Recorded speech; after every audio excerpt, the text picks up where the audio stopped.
بسم اللہ الرحمن الرحیم۔ السلام علیکم ناظرین، welcome back to my YouTube channel. امید ہے آپ سب خیریت سے ہوں گے۔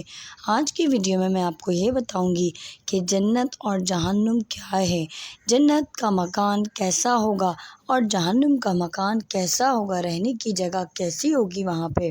اللہ رب العزت نے ہر انسان کے لیے ایک مکان جنت میں بھی بنایا ہے اور ایک مکان جہنم میں بھی بنانے کا حکم دیا ہے۔ موت کے وقت اگر وہ نیک آدمی ہو تو اس کو پہلے جہنم کا مکان دکھاتے ہیں کہ اے میرے بندے، اگر تو برائیاں کرتا تو تیرا ٹھکانہ ہوتا یہ، اب چونکہ تو نے نیکی پر زندگی گزاری ہے لہذا تیرا ٹھکانہ جنت میں ہے۔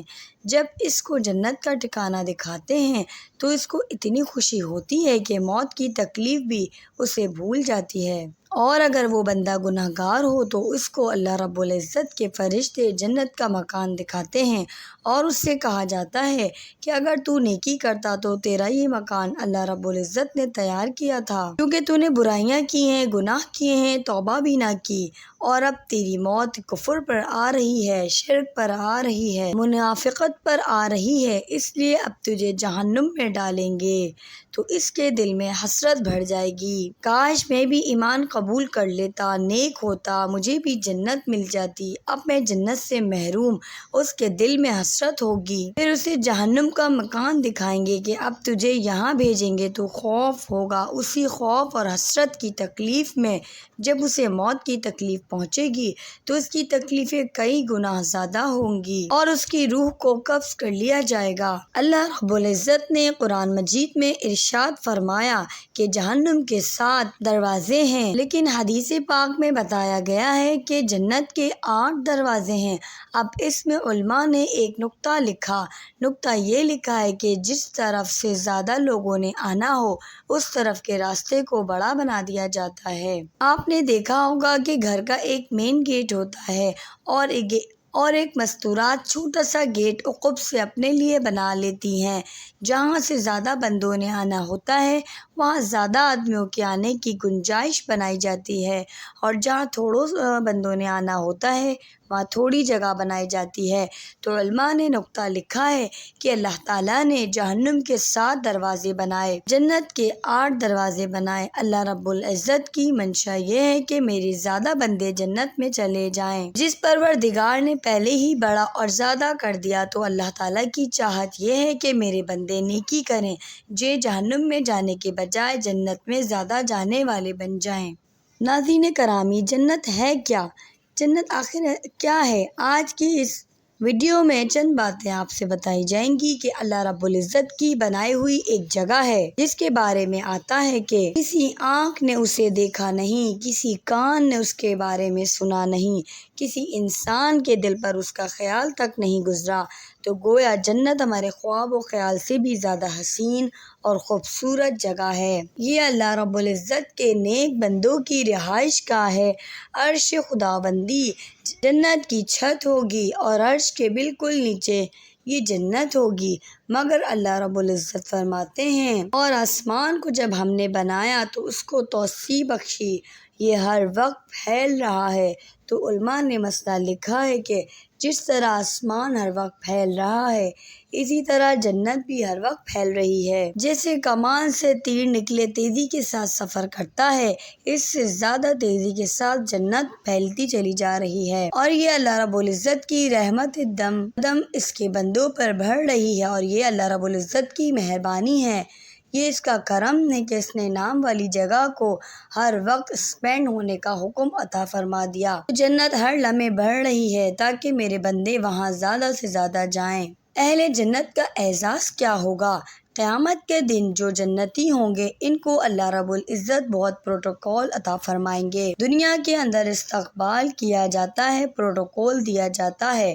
پروٹوکول کا کیا مطلب ہے؟ جب کسی کو گھر بلانا ہو تو اس کو اپنا ڈرائیور سواری بھیج کر بلوا لیتے ہیں۔ ایک تو ویسے ہی ان کو بتا دیتے ہیں کہ آپ گھر آئیے، لیکن عزت افزائی اس میں ہوتی ہے کہ مہمان بہت معزز ہو تو اپنا بندہ بھیج دیتے ہیں، جاؤ ان کو گھر لے کر آؤ۔ اللہ تعالیٰ بھی جنتیوں کو پروٹوکول عطا فرمائیں گے، فرشتوں کو بھیجیں گے اور ان سے کہیں گے کہ میرے بندوں کو میرے پاس لے آؤ، تو جنتیوں کو باجماعت لے کر جائیں گے۔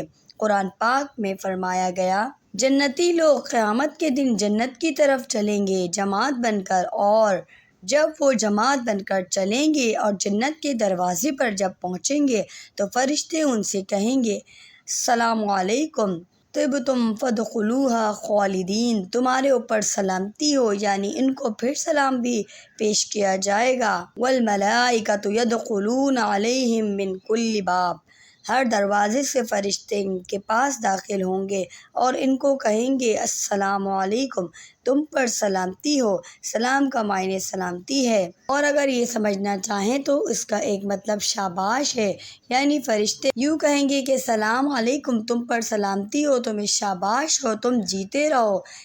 جیسے آدمی کسی کو خوش ہو کر کہتا ہے کہ نہ تو فرشتے یوں خوش ہو کر کہیں گے او بیما جیتے رہو، صبرتم، تم نے دنیا کے تم پر اندر رہتے ہوئے صبر کیا، گناہوں سے اپنے نفس کو بچایا، دیکھو تمہیں کتنا اچھا ٹھکانہ اللہ تعالیٰ نے عطا فرمایا۔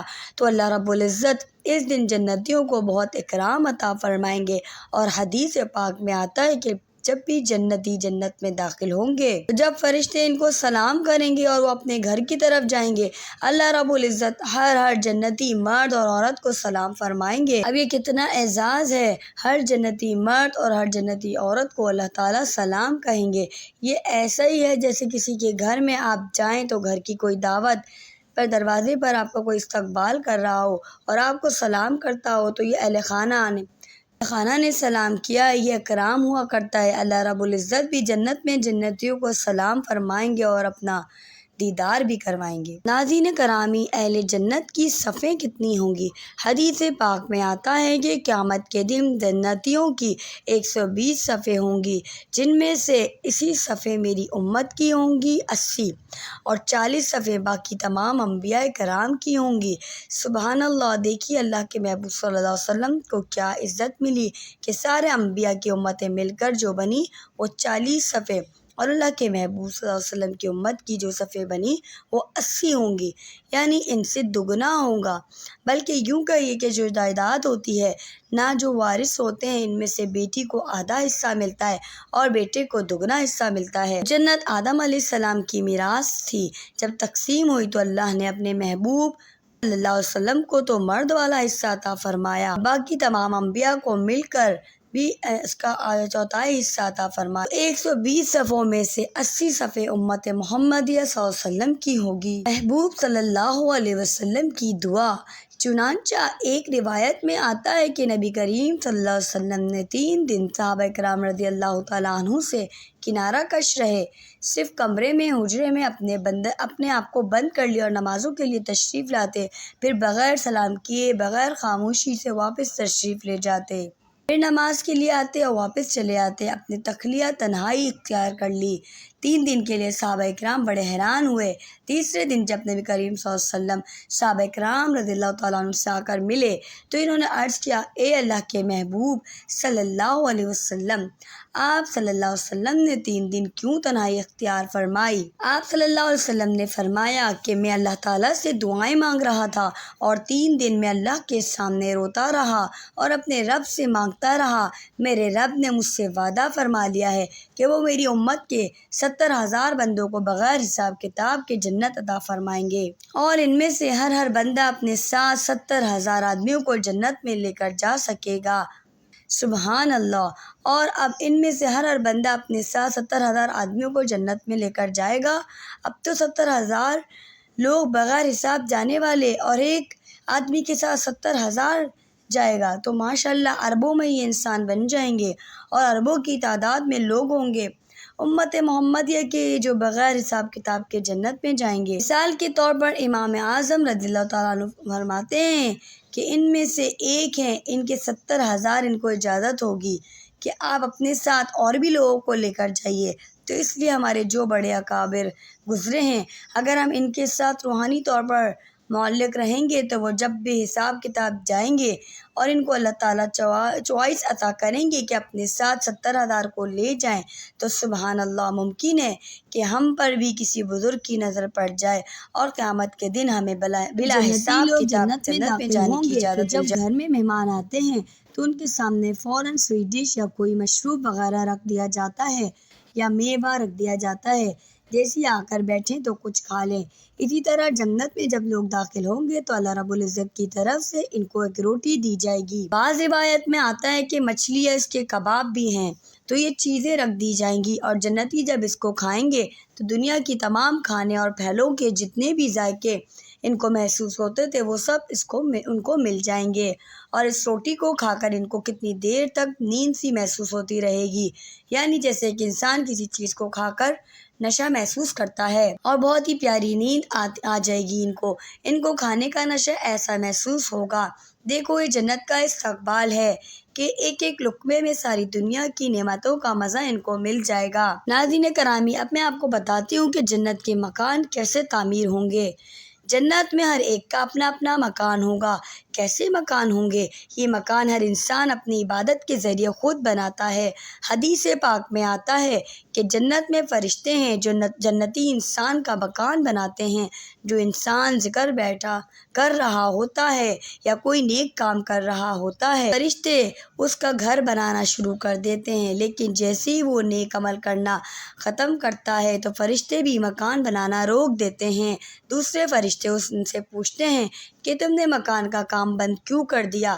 تو جواب دیتے ہیں کہ ہمارے پاس اینٹ گارا ختم ہو گیا، یعنی جنتی جو انسان ہے اس کا گھر اس لیے نہیں بن پاتا کہ وہ نیک کام کرنا روک دیتا ہے اور دنیا میں لگ جاتا ہے۔ اس کا مقصد یہ ہے کہ جتنی دیر ہم عبادت کرتے رہیں گے اتنی دیر ہمارا مکان بنتا رہے گا۔ اب عورتیں ہوں یا مرد ہوں یہ بات سوچ لے کہ جتنا وقت وہ مصلی پہ لگائیں گی، تلاوت لگائیں گے، نمازوں میں اپنا دل لگائیں گے، تسبیحات پڑھیں گے، دل میں اللہ کو یاد کرنے میں لگائیں گے، اتنی دیر جنت میں ان کا مکان بنتا رہے گا۔ حتیٰ کہ ایک مرتبہ اگر کوئی بندہ سبحان اللہ بھی کہہ دیتا ہے تو اللہ تعالیٰ اس سبحان اللہ کے بدلے میں ایک درخت اس کے نام کا لگوا دیتے ہیں۔ وہ درخت اتنا بڑا ہوگا کہ عربی نسل کا ایک گھوڑا 70 سال اگر اس کے نیچے دوڑے تو اس کا سایہ ختم نہ ہو، تو اتنے بڑے بڑے درخت لگیں گے، اتنا بڑا بڑا ایریا ہوگا۔ جیسے دنیا کے اندر چھوٹے چھوٹے مکان ہوتے ہیں، ایک ہوتے ہیں فیلڈ ہاؤس 10 ایکڑ کے اندر ایک گھر، چاروں طرف باغ ہوتے ہیں، تو جنت کے اندر ایسے ہی اللہ تعالیٰ فیلڈ ہاؤس عطا فرمائیں گے کہ گھر ہوگا محل کے مانند اور اس کے گرد درختوں کے باغ لگے ہوں گے۔ جنت کے مکان کے بارے میں احادیث میں آیا ہے کہ کچھ لوگوں کے مکان سونے اور چاندیوں کے اینٹوں سے بنائے جائیں گے۔ جیسے دنیا میں ٹائلیں لگا دیتے ہیں تو گھر میں کتنی خوبصورت لگتی ہیں، آج کل جس گھر میں جاؤ ایک سے بڑھ کر ایک ٹائل کا ورک ہوا ہوتا ہے، کئی جگہوں پر ماربل بھی لگا دیتے ہیں، اس کی اپنی خوبصورتی ہوتی ہے، کئی جگہوں پر چپس لگا دیتے ہیں، اس کی اپنی خوبصورتی ہوتی ہے۔ تو جنت کے جو مکان بنیں گے ان مکانوں کی اینٹیں سونے اور چاندی کی بنی ہوئی ہوں گی، اور جو گارا استعمال کیا جائے گا وہ مشک کا ہوگا۔ یہ مشک کی خوشبو ایسی ہوتی ہے کہ آدمی جو ہاتھ پر لگا لے تو پورا دن اس کے ہاتھ سے خوشبو آتی رہتی ہے۔ آپ سوچئے جس مکان کے گارے میں سے مشک کی خوشبو آئے یہ تو وہ مکان کیسا معطر ہوگا۔ بعض جنتی ہوں گے جن کو اللہ رب العزت سرخ یاقوت کا محل عطا فرمائیں گے، سونے چاندی کی اینٹیں نہیں ہوں گی، سرخ یاقوت کا محل ہوگا، اور بعض ایسے ہوں گے جن کو ہیرے کا مکان عطا فرمائیں گے جو بے جوڑ ہوگا، کہیں جوڑ نہیں ہوگا، پورے کا پورا مکان ہیرے کا ہوگا۔ تو جب ہیرے کے مکان ہوں گے، یاقوت کے مکان ہوں گے تو سوچئے ان کی خوبصورتی پھر کیسی ہوگی۔ پھر اس مکان کے اندر گلشن ہوں گے، باغ ہوں گے، پھل ہوں گے، پھول ہوں گے، سبزہ ہوگا، اس قدر خوبصورت پرندے ہوں گے کہ انسان کو اپنے گھر کے اندر بیٹھے ہوئے ایسا مزہ آئے گا کہ وہ خوشیاں منائیں گے۔ میں آپ کو جنت کے اور حال کے بارے میں بتاؤں گی کہ جنت کے پھل کیسے ہوں گے، جنت کی موسیقی کیسی ہوگی، جنت کی گھر کی چمک کیسی ہوگی، جنت کے گھر کی سیٹنگ کیسی ہوگی، وہاں پہ اور کیا کیا چیزیں ہوں گی۔ انشاءاللہ نیکسٹ ویڈیو میں ملتے ہیں۔ اللہ حافظ۔